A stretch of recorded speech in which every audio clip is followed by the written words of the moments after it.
Hola amigos de Amor por el Voleibol, hoy tengo una enorme alegría, un placer gigante de poder conversar con un gigante del voleibol mundial, uno de los mejores jugadores de voleibol del mundo, campeón olímpico mundial, sudamericano, panamericano, fue inducido al Salón de la Fama en Estados Unidos en 2014, es comentarista. La verdad que para mí es una alegría gigante estar hoy día con Nalbert Bittencourt, el gran capitán Nalbert. ¿Cómo estás, Nalbert? Mucho, mucho gusto. Muito prazer, Alfredo. É um prazer enorme falar com você, falar de voleibol, contar um pouco da minha trajetória, do meu caminho no vôlei, de tantos anos, né, praticamente 4 décadas, sempre no voleibol, não só dentro da quadra, mas agora fora da quadra também, como comentarista. E vai ser um papo muito rico, um papo muito produtivo para todo o povo do vôlei, para toda a comunidade do vôlei que certamente vai assistir essa entrevista. Obrigado pelo convite. Vou falar em português, falar um pouquinho mais... Não me atrevo a falar em espanhol, porque vai ser um portunhol muito ruim. É melhor falar em português lentamente, acho que todos irão entender. Sí, está perfecto. La gente entiende el portugués. Hablado lento se entiende perfecto. Oye, Nalbert, quería comenzar esta conversación contigo preguntándote, en un país tan rico de deporte, donde el fútbol dicen que es religión, hay tanto deporte, ¿por qué tú elegiste y cuándo y dónde comenzaste a jugar vôlei? Essa é uma questão muito importante, né, que acabou transformando a minha vida. Por quê? Quando eu tinha 10, 11 anos de idade, eu sempre fui muito apaixonado por esportes, desde cedo, desde bem pequeno. E sou aqui do Rio de Janeiro, então com 5, 6 anos, como todo o garoto, né, todo ninho brasileiro, a gente gosta de futebol, quer uma bola para chutar. E como eu fui morador de Copacabana, tinha a praia próximo, eu ia para a praia, jogava futebol, e aí pegava a onda, andava de bicicleta, sempre gostei muito de todos os esportes, né? Mas aos 10, 11 anos foi quando surgiu a primeira grande geração do voleibol brasileiro. Foi a geração do Bernard, Renan, William, Montanaro, e foi a primeira geração que ganhou uma medalha olímpica para o vôlei brasileiro em 1984, Los Angeles. E ali foi uma grande explosão do vôlei aqui no Brasil. O vôlei se transformou num esporte muito popular. E eu, garoto, né, com 10, 11, 12 anos, me apaixonei, vi que levava jeito, né, que tinha uma certa habilidade, e acho que foi um grande encontro, né, da minha paixão por esporte, dos meus sonhos com o esporte, com uma modalidade que eu poderia me encaixar, que eu poderia praticar. A partir daí, eu comecei a jogar, já comecei a me destacar desde cedo e foi a melhor coisa que aconteceu para mim, né? Na minha vida, eu já ter descoberto essa grande paixão desde cedo, porque me fez correr atrás dos meus sonhos, ter disciplina e entender que eu tinha um foco na minha vida. A partir dali, com 12 anos de idade, eu já sabia o que eu queria ser, eu já sabia o que eu ia ser. E botei toda a minha energia naquela paixão que era o vôlei. Mira, qué interesante lo que comentas tú, porque claro, eras muy joven, muy pequeño, para tener muy claro hacia dónde ibas, porque generalmente uno en el colegio dice, quiero estudiar, quiero ser doctor, ingeniero, abogado, pero tan joven. Claro, tú dices que en Brasil en esa época estaba el boom, la locura de la generación de plata. ¿Tú tuviste algún jugador, por ejemplo, que tú querías emular? Porque claro, en Chile, en mi época, yo soy un poco más joven que tú, no, perdón, yo soy más viejo que tú. Nosotros veíamos a Brasil, Bernard, William, queríamos jugar como ellos, como los rusos. ¿Tú tenías algún jugador en especial o fue tu camino propio que tú hiciste en tu vida?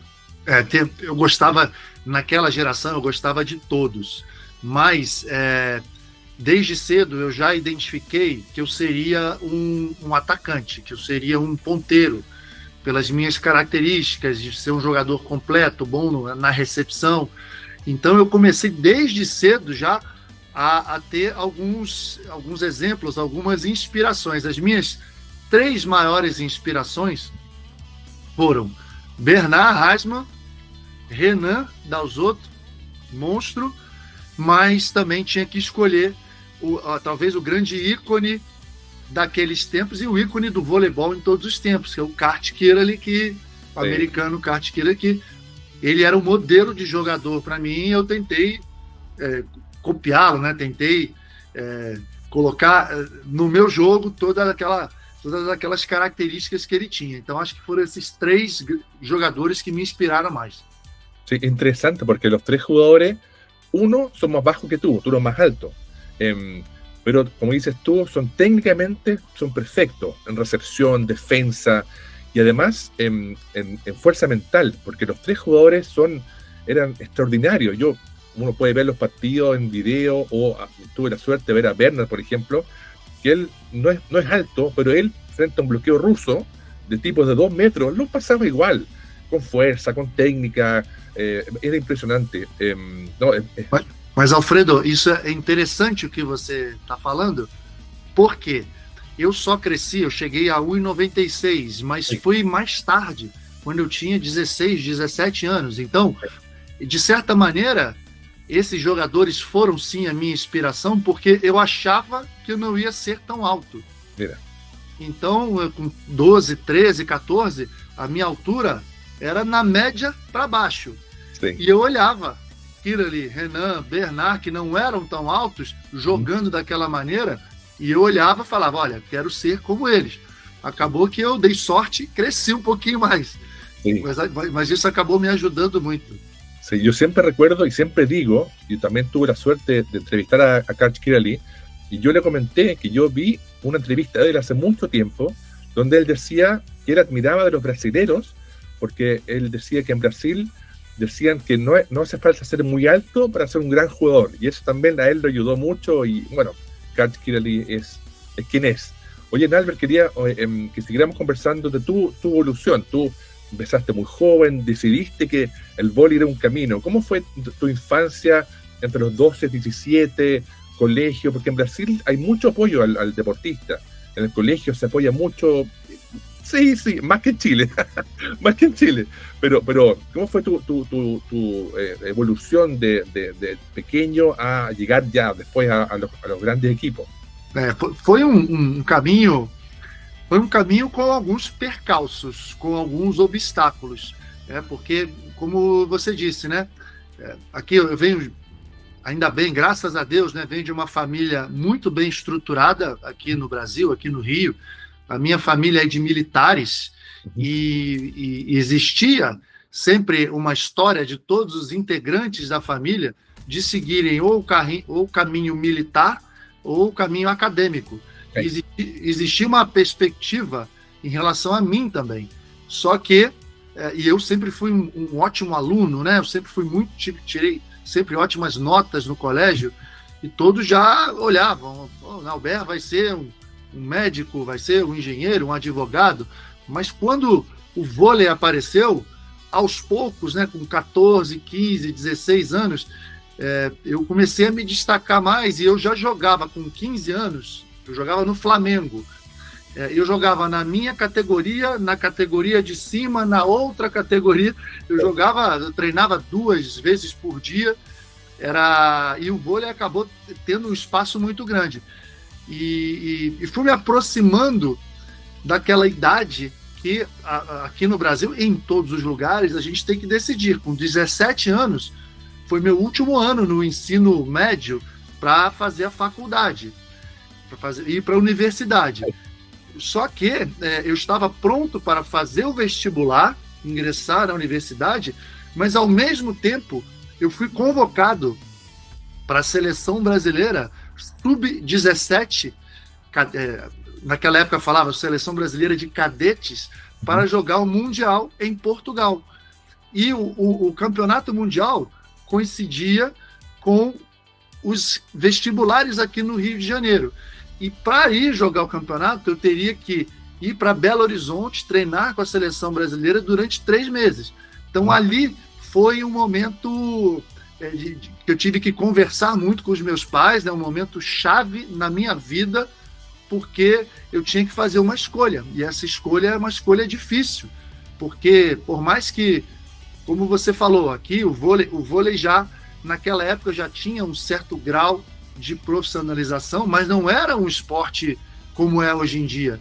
Claro. Né? E meus pais ficaram um pouco preocupados. Eles, poxa, nosso filho vai ser um jogador de vôlei, que futuro ele vai ser? Mas eu convenci os meus pais, né, falando do grande amor, da grande paixão que eu tinha pelo esporte, e que eu queria a oportunidade de tentar jogar um campeonato que fosse com a seleção brasileira, e que o vestibular para a universidade poderia esperar um ano, talvez. Né? E aí eles me deixaram ir para Belo Horizonte, fui para a seleção brasileira, e ali acho que foi o grande resultado que eu esperava para poder tomar uma decisão, porque nós fomos para o campeonato mundial, fomos campeões mundiais, eu fui o melhor jogador do mundo, sub-17, e aí já voltei do campeonato com um convite para me tornar profissional, para ir para o Minas Tênis Clube. Aí a minha vida estava decidida, ali aos 17 para 18 anos eu me tornei profissional. O vestibular teve que esperar. Mas eu realizei o sonho que, de certa maneira, eu tinha e a minha família. Depois que eu encerrei minha carreira, eu voltei para a universidade, me formei em marketing e me formei justamente aos 40 anos. 40 anos, me formei, 40 anos entrei no Hall da Fama e concluí esse meu estágio. Maravillosa historia. Oye, y bueno, está espectacular lo que estamos conversando. ¿Y cómo fue para ti en lo personal, por ejemplo, cuando fueron a Portugal al Mundial aquí juvenil o menores, cadete? Ser campeón mundial, mejor jugador, y darte cuenta de tu capacidad como jugador, de tu equipo, y que obviamente tú fuiste parte de una generación muy, muy buena, de las mejores, tal vez de Brasil, de mucho tiempo. Y darte cuenta que jugaste con jugadores de otros países, otras culturas. ¿Cómo fue para ti en lo personal? Porque uno tal vez juega en el país con tus compañeros, hablas el mismo idioma, pero de pronto ver a otro mundo jugar voleibol y muy bueno. ¿Cómo fue para ti en lo personal essa experiência? Foi uma experiência muito importante e decisiva no meu futuro, porque, como você disse, quando a gente joga no Brasil, quando a gente joga no voleibol local, nós temos aquela referência. Quando nós vamos para o campeonato mundial, a referência muda. E eu não tinha ideia do meu nível, quando a gente pensa em referência mundial. Quando eu fui para o campeonato e vi todos os outros jogadores dos outros países na mesma idade que eu, e que eu fui o melhor jogador de todos ali, eu percebi que eu poderia sim me tornar profissional, que eu poderia sim dedicar a minha vida ao voleibol. Tanto é que a decisão foi depois daquele campeonato, né? Me tornei profissional, mas obviamente que uma coisa é você ser um jogador sub-17, outra coisa é você ser um jogador adulto profissional. Eu entendi que eu tinha algumas limitações físicas, que tinham jogadores mais altos, mas que eu poderia desenvolver a minha técnica, ser um jogador completo e que eu teria sim um bom espaço no vôlei. Não imaginava, sinceramente, que no final da carreira eu ia vencer tanto, mas eu sabia que eu poderia sim ser um bom jogador a nível mundial e poder sobreviver, né? Poder fazer do vôlei, da minha paixão, a minha profissão. Acho que foi no campeonato mundial que eu tive essa certeza, tendo esse intercâmbio. Sí, sí. Bueno, también es importante la salud, las lesiones, la alimentación, porque claro, la generación de plata antiguo usaban zapatillas delgaditas y había muchas lesiones, no había tanta conciencia por la alimentación, que hoy día hay más conciencia y más conocimiento. Oye, Albert, y ¿cuál hasta ahora? Bueno, tú jugaste, como dices, muchos campeonatos, ganaste muchas cosas, y uno podría pensar tal vez que la medalla olímpica tal vez será más importante, pero ¿tú tienes algún recuerdo de algún campeonato que tú digas, este para mí fue el más significativo? El primero, el último, porque tú jugaste mucho, pero a veces uno juega un campeonato, no juega tan bien y gana. A veces uno gana y juega, depende de cada uno. ¿Tienes tú algún recuerdo especial de algún torneo? O varios, tal vez, não sei. Tem, Alfredo, alguns torneios, difícil citar um Sim, Como você disse, fui a 3 Jogos Olímpicos, que obviamente é a maior experiência, é o palco máximo do esporte, é algo mais especial, mas é curioso, né? Porque, como você falou, ganhei a medalha de ouro em Atenas 2004, após uma recuperação de uma lesão horrível, uma lesão péssima que eu tive no ombro, e eu acabei não sendo protagonista em campo, não tive, entre aspas, a minha Olimpíada em quadra. claro, Era a minha terceira Olimpíada. Obviamente que se transformou numa experiência maior até do que uma experiência esportiva, porque foi uma experiência de superação absurda, da recuperação difícil. Mas quando a gente fala em recordação de jogos e de torneios, tem alguns outros campeonatos que se tornaram até mais importantes para mim. Cito, acho que o Mundial Sub-17 foi, sim, muito importante, porque definiu a minha vida. Então, guardo com detalhes na minha mente tudo aquilo que aconteceu. Quando eu me tornei, depois fui campeão mundial juvenil, campeão mundial Sub-20, e 2 anos depois, né, na Argentina, mas aí já passando para os torneios com a seleção brasileira adulta. Né? Teve a Copa dos Campeões 1997, para mim foi muito importante, porque foi meu primeiro torneio como capitão da seleção brasileira, e nós já fomos campeões, e eu ganhei 3 prêmios individuais. Ganhei melhor recepção, ganhei melhor jogador, né, MVP, e ganhei maior pontuador.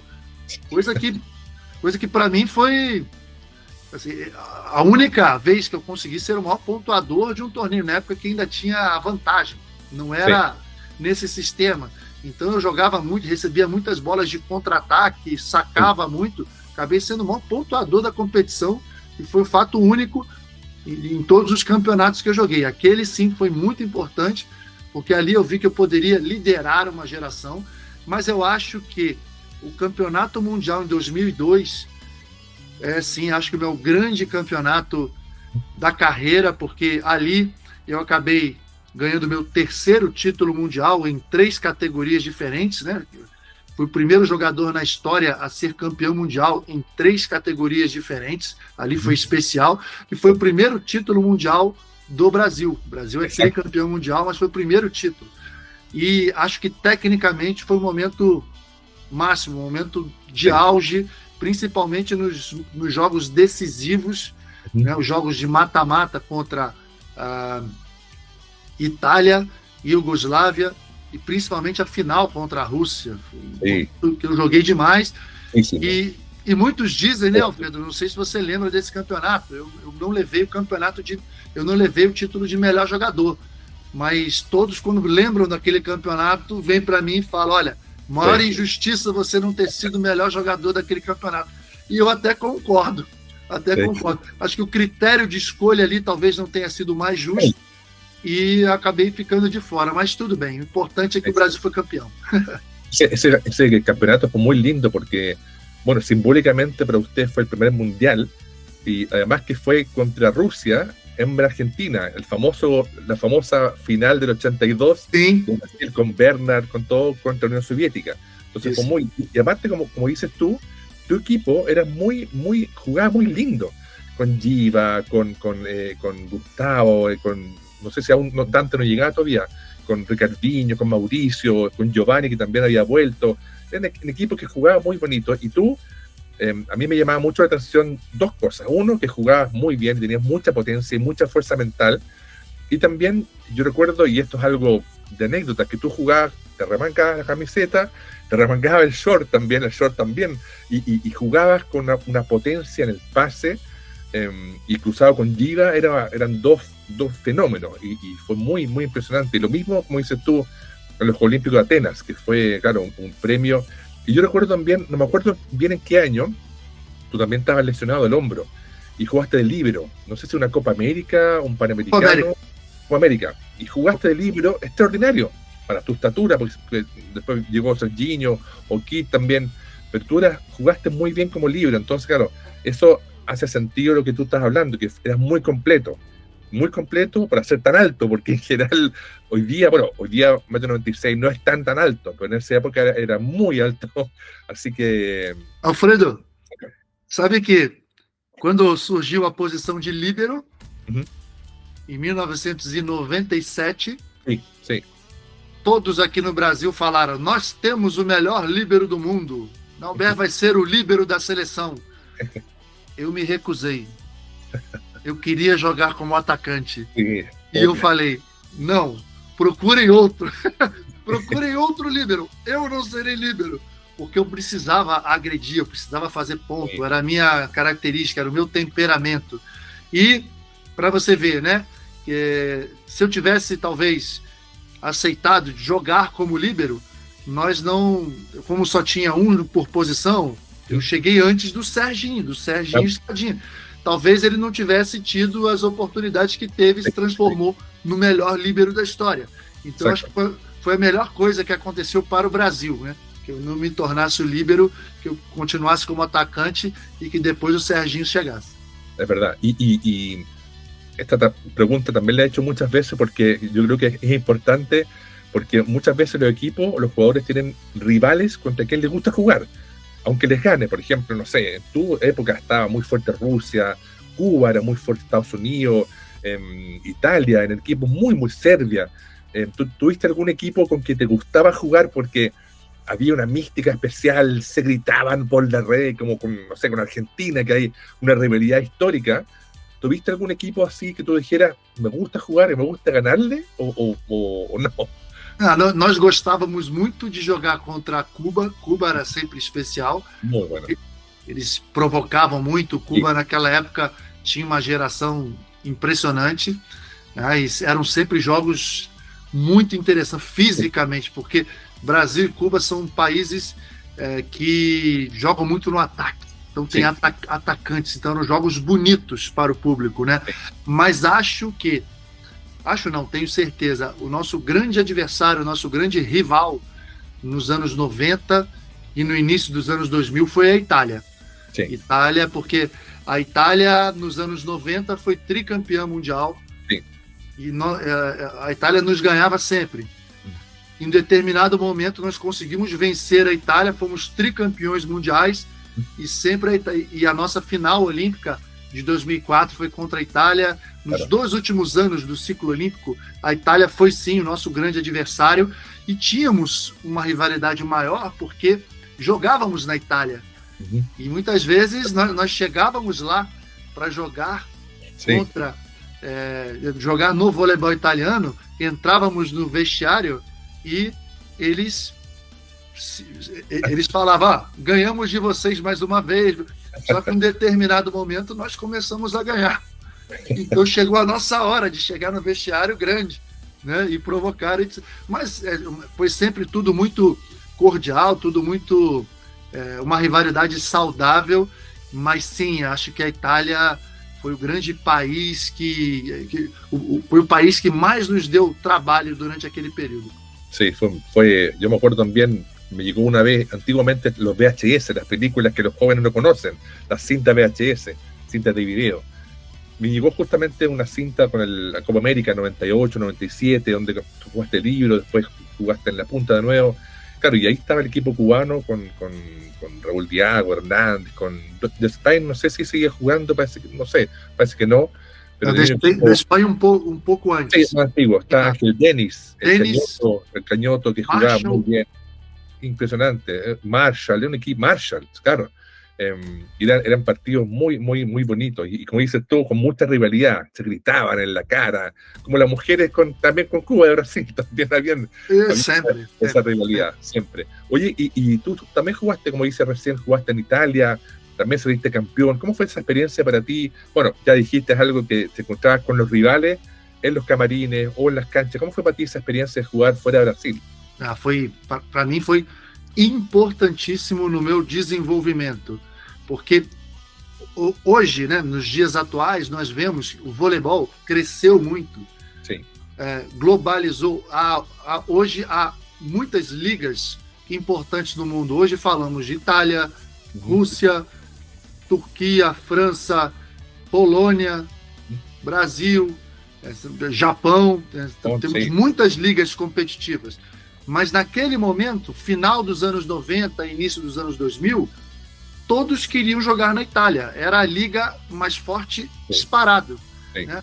O melhor investimento, todos os melhores jogadores do mundo estavam lá.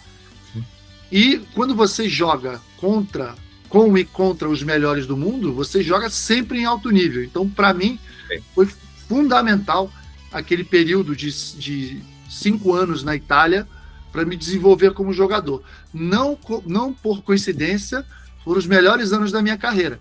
Cheguei lá aos 25 anos, em Macerata. Macerata hoje é a Civitanova, é o mesmo time, né? Foi transferido. Macerata, naquele momento, era um time em ascensão, era um time mediano começando a investir.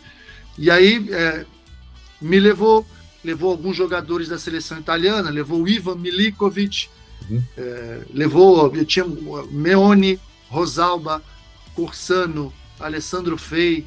Era um time bastante forte, mas que não tinha tradição. E acho que nós conseguimos construir essa tradição de Macerata. Já no segundo ano, fomos campeões da Copa Chev, fomos campeões da Copa Itália, depois o time ganhou Champions League, depois ganhou Copa Itália de novo, demorou a ganhar o Scudetto, mas aquela construção de time foi justamente no período em que eu e outros jogadores fomos contratados. E eu guardo com muito carinho aquele período, porque, Alfredo, uma coisa é você chegar em Modena, chegar em Treviso, que já eram times tradicionais e que você já tem uma mentalidade vencedora. Sim. E você é inserido. Outra coisa é você fazer parte de um time que não tem... A história é zero. Então você faz parte da construção da tradição do time. Eu me orgulho muito de ver hoje Civitanova que ganha e ter feito parte da construção. Es verdad. Y bueno, hoy día uno ve Italia y está a tan alto nivel, selecciones de cadetes, adultos, hombres, mujeres, la liga. Es algo impresionante lo que está pasando en Italia hoy día. Bueno, es un trabajo largo, de mucho tiempo. ¿Y cómo fue para ti jugar en Italia?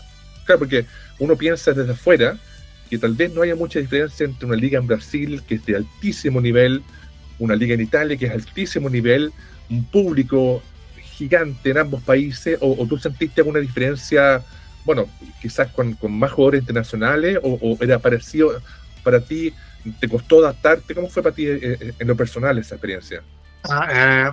Olha, naquele momento tinha muita diferença. Por mais que a Liga Brasileira estivesse se desenvolvendo, a Liga Italiana não dava para comparar, era outro esporte. E eu faço até a comparação. Naquela época nós falávamos, a NBA do vôlei. Perfeito. De tanta diferença que tinha, porque no Brasil, naquele momento, você jogava 3, 4 jogos de altíssimo nível. Os outros jogos você sabia que venceria. Sim. Na Itália, não. Você pode ser o líder do campeonato, vai jogar contra o último colocado, tem sempre algum bom jogador lá, e que se você não jogar bem, você pode perder.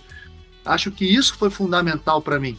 Na experiência, lógico, na experiência de morar fora, né, de ter esse intercâmbio, mas também a experiência de treinar e jogar todos os dias em alto nível. E quando você se acostuma a jogar sempre em alto nível, você se desenvolve, se torna um hábito. Isso para mim foi fundamental, inclusive para quando eu voltava para a seleção brasileira, que eu via que eu estava em outro nível em relação a outros jogadores que não jogavam na Itália. Exacto. Oye, y Albert, bueno, tú dijiste recién que estudiaste a los 40 años, sacaste la carrera. ¿En qué momento tú pensaste o comenzaste a pensar el deporte tiene un límite de edad física?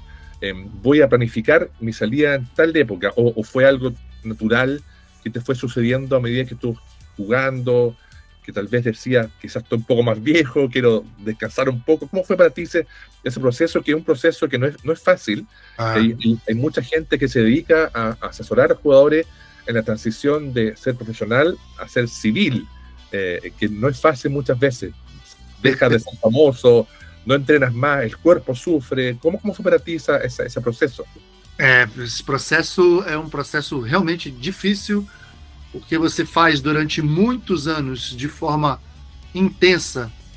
Você põe 100% da sua energia em uma atividade. Claro. E, de repente, você não tem mais aquilo. Você acorda e se depara com um mundo novo, se depara com um vazio muito grande.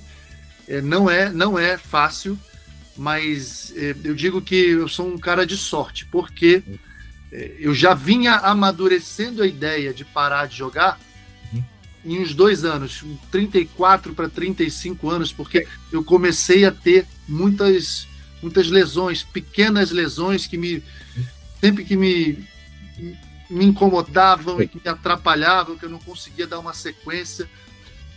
E no meu último ano, eu percebi que eu não entrava mais numa quadra de vôlei pensando em performar.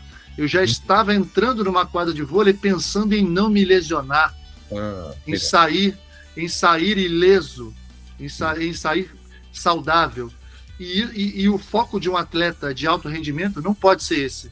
Claro. E aí eu botei na minha cabeça, eu falei, olha, vou encerrar o ano de 2009 jogando vôlei de praia. Sim. E no início de 2010, vamos ver se há alguma oportunidade de continuar. Se não tiver algo bacana, eu vou anunciar, eu vou parar de jogar. E foi justamente no momento em que eu me casei, minha primeira filha nasceu. Acho que, do ponto de vista pessoal, o vazio do fim da carreira foi preenchido pela família, por esse lado pessoal, né? E foi muito importante para mim. E logo em seguida, quando eu parei ali, abril de 2010, eu sou morador aqui do Rio de Janeiro, e a Rede Globo é aqui do Rio, Globo, Sport TV. Foi no mesmo ano que tinha o Campeonato Mundial, e aí eu já fui chamado para ser comentarista. El de Italia, el 2010. 2010, sim, Mundial da Itália. Mundial da Itália. Mundial da Itália no masculino, Mundial do Japão no feminino. E foi a minha primeira experiência como comentarista. Eu gostei, a televisão gostou e eu já fui contratado logo em seguida. Então eu já fiz essa transição, com essa oportunidade, com essa porta aberta. Mas, ao mesmo tempo, Alfredo, eu voltei a estudar. Eu preparei uma palestra. Hoje em dia eu sou palestrante, eu falo. Já dei mais de 500 palestras aqui no Brasil para empresas, instituições educacionais. É um nicho, é uma atividade muito prazerosa, inclusive. Então, eu entendi que o meu caminho seria com a comunicação. E estou até hoje super feliz nesse pós-carreira dessa maneira. São 15 anos já que eu já parei de jogar, né? E 15 anos me dedicando a essa nova atividade. Es genial. Ese punto quiero tocarlo un minuto después. Quiero volver un poquito antes al tema que tú también jugaste en la playa, en beach volley. Sí. ¿Cómo fue esa experiencia para ti? Porque no todos los grandes jugadores de indoor son buenos jugadores en la playa. E vice-versa. Como foi para ti essa experiência na praia? A experiência foi muito rica, muito produtiva, mas não foi de resultados que eu esperava. Não foi. Eu decidi, depois da Olimpíada de Atenas, depois de 15 anos praticamente jogando na seleção brasileira, eu precisava de um desafio novo, eu precisava de algo que me fizesse brilhar os olhos. Eu já estava bastante cansado daquela rotina, que é uma rotina sempre extenuante, uma rotina muito desgastante. E eu enxerguei no vôlei de praia esse desafio. Como eu falei, né, o Kira sempre foi a minha maior inspiração, e eu coloquei o objetivo, o sonho de talvez ir para uma outra Olimpíada no vôlei de praia. Só que eu já tinha jogado vôlei de praia garoto, né, garoto pequeno aqui, morador de Copacabana. Só que o vôlei de praia se desenvolveu muito ao longo dos tempos também. Quando eu cheguei para jogar vôlei de praia, eu vi que o caminho seria um caminho também muito difícil, também muito árduo, porque chegar com 0 ponto no ranking, naquele momento ali, as principais duplas do mundo eram brasileiras, todos os principais jogadores estavam com parcerias formadas, e eu não tive dificuldade em me adaptar, eu tive dificuldade com parcerias que me pudessem levar a um alto nível. E é um caminho, porque a pontuação é uma pontuação da dupla. E se eu conseguisse trazer a pontuação de um grande jogador, já me ajudaria. Cortaria o caminho, digamos assim. Mas todos os jogadores não quiseram se arriscar. Mesmo com patrocínio, com o meu nome e tudo, eles não quiseram se arriscar em descer da pontuação do ranking para jogar com o jogador 0 ponto ranking. Isso foi fundamental, e aí depois de 2 anos eu decidi voltar para a quadra e tentar uma 4ª Olimpíada. Só que realmente as lesões, a adaptação física foi difícil, eu me lesionei, machuquei, eu tive que operar o ombro, e antes da Olimpíada de Pequim acabei sendo cortado da seleção brasileira. Eu acho que ali eu comecei a amadurecer a ideia de encerrar minha carreira, porque, Alfredo, foi a primeira vez, assim, com 34 anos, depois da Olimpíada de Pequim, que eu não vi um grande sonho, que eu não vi um grande desafio, que eu não me via 100% motivado para entrar numa quadra. E aos poucos fui amadurecendo a ideia de parar de jogar. Sim, é interessante, bueno, todo interesante conversar contigo, conocer tu vida deportiva. Y volviendo a lo que tú mencionaste antes, eso de ser comentarista deportivo y también palestrante. Aquí decimos en Chile un mentor, un coach, un expositor. Claro, y como dices tú, muy interesante para las empresas o las personas que toman estas palestras, porque tú eres un campeón, has trabajado en equipo, tienes disciplina, muchas cosas que el deporte te enseña. Y obviamente también el tema de ser comentarista deportivo, y siempre es muy bueno que alguien experto comente un deporte. Ahora hace poco, cuando empezamos a conversar nosotros, tú me dijiste que estabas ocupado con el Mundial de hombres ahora que fue en Tailandia, y Filipinas mujeres. ¿Cómo fue para ti comentar un campeonato? Quizás es una pregunta difícil, porque Brasil no pasó a las finales, porque Brasil siempre estaba en las finales, ganaba o oro, plata o bronce. ¿Cómo fue para ti en lo personal, siendo un campeón olímpico y mundial, ver que tu equipo, el de Brasil, no pudo avanzar? ¿Y cuál es tu opinión al respecto? Foi um momento difícil. Foi o pior resultado do Brasil em décadas. Sim. Acho que foi o pior resultado da história do voleibol masculino, que pela primeira vez não passou da primeira fase. Mas olha, nós, como comentarista, a gente tem que ter critérios, a gente tem que ter coerência nos nossos discursos, porque é muito fácil, aqui no Brasil nós falamos, é muito fácil ser engenheiro de obra pronta. Sim, sim. Que significa falar, analisar aquilo que já aconteceu. Sim. O mais difícil é a gente analisar antes.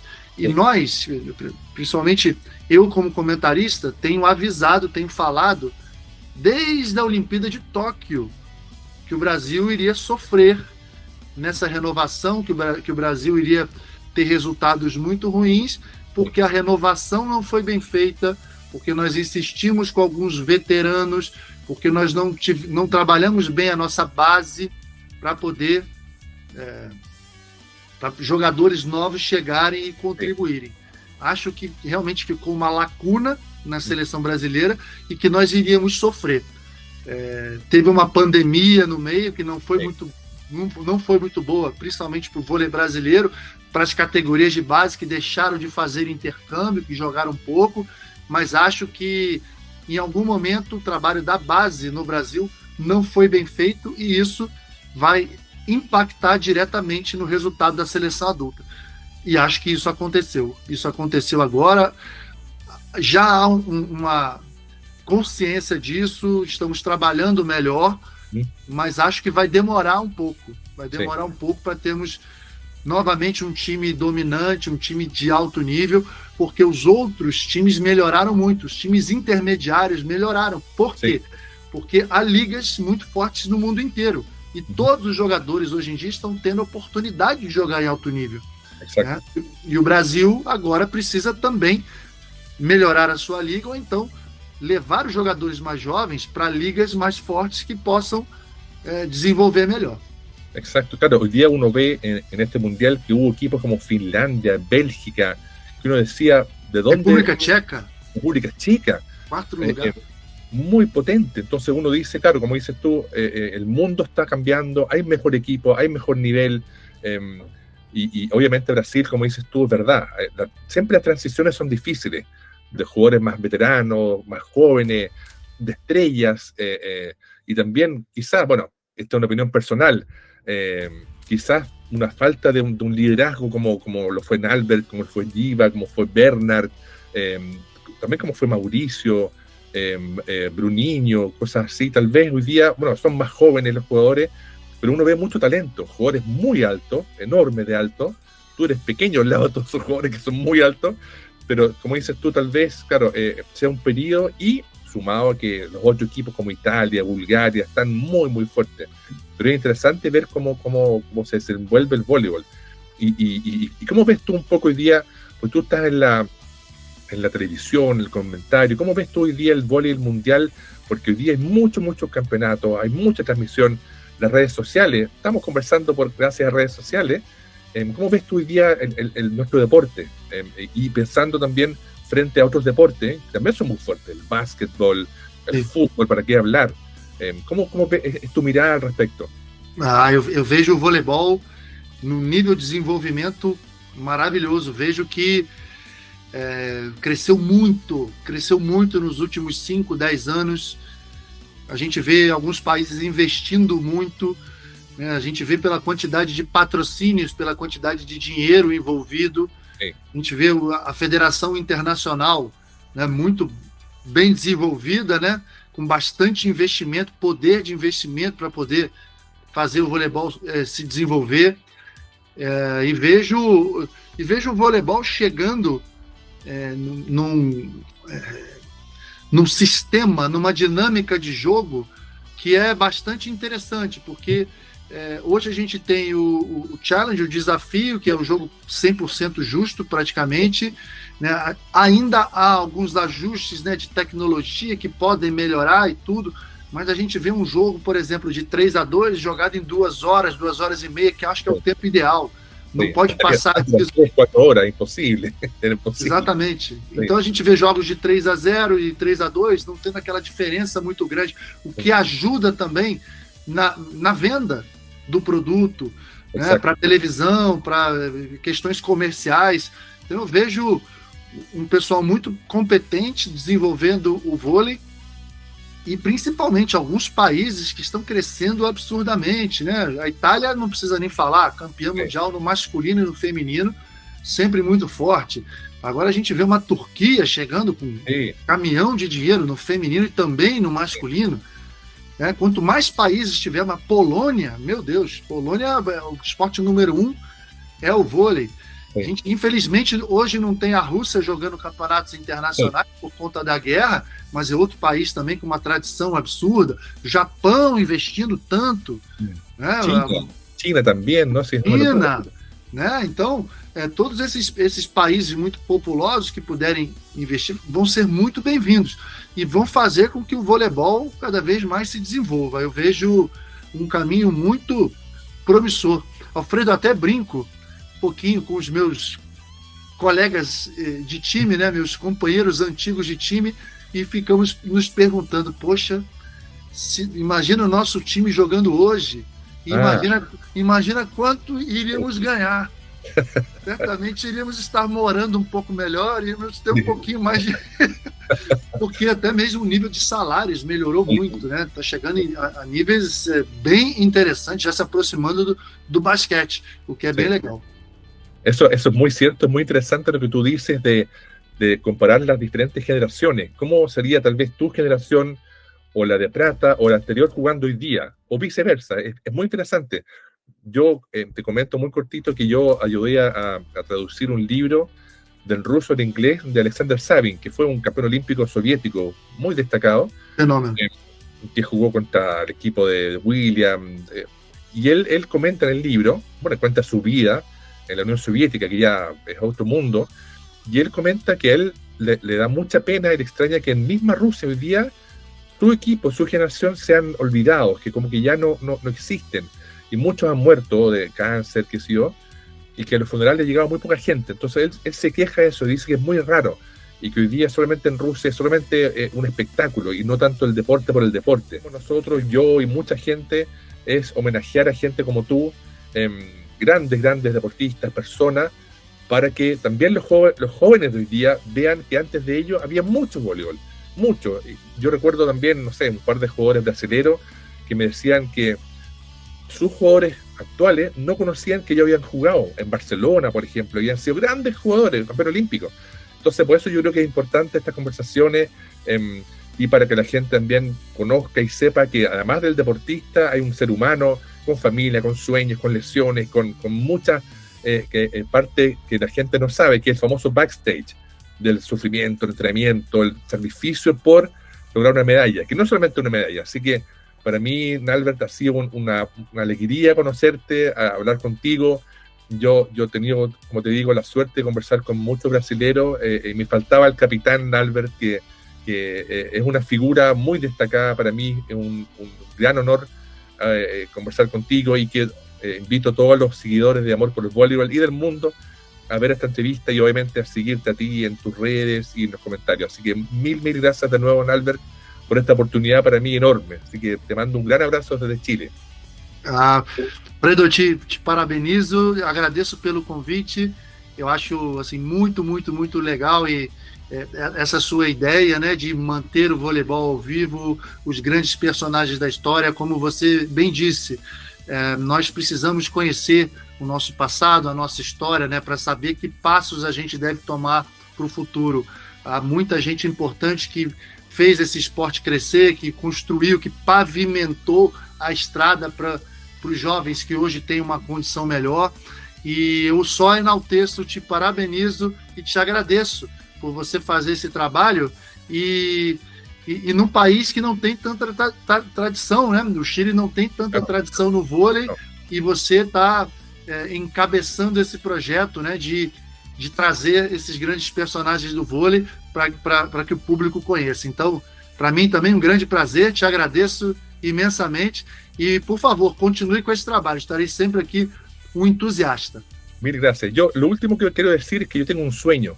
Yo siempre he pensado algún día estar caminando por Estados Unidos, Europa, y preguntarle a alguien en la calle, dime a 3 basquetbolistas. La gente va a decir Michael Jordan, Magic Johnson, LeBron James. Nómbrame 3 tenistas. Van a decir, nómbrame 3 futbolistas, nómbrame 3 voleibolistas.